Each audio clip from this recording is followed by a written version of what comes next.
Siya si Tatay Albert, ang aking superhero. At dito ang aming dating gawin.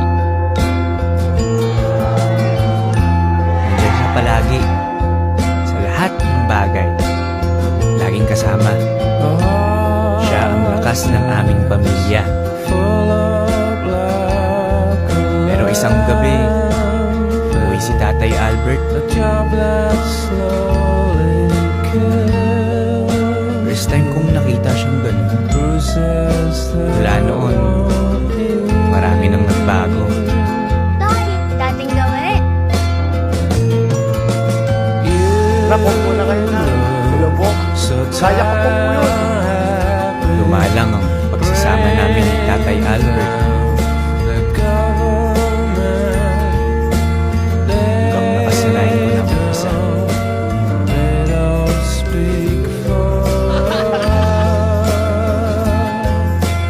Habang si Tatay patuloy sa pagkayod,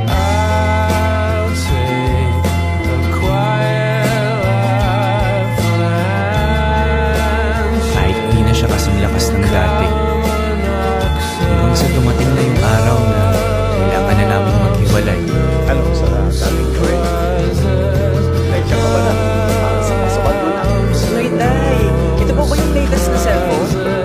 Nakikita na kaya lang po. Second hand lang naman yan eh. Salamat na rin po. Alam kong ginagawa ni Tatay ang lahat ng mga kaya niya para sa amin. Yun din ang gagawin ko. Pero hindi pala yun madali. Ang hirap palang pagsabay ng buhay at paghahanap buhay.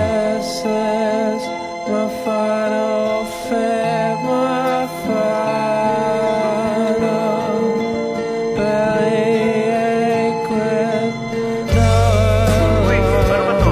Ang kulit. Kanina pagkatabi ko pa. Hello anak. Punta ka na. Pasensya ka na ha. Hindi ko magbigay lahat ng kailangan. Subukan naman ni tatay. Sa abot ang makakaya ko. Gusto ko maging masaya ka. Lagi niyong sinasabi noon na ako ang superhero mo. Pero ang totoo, ikaw anak, ang aming superhero.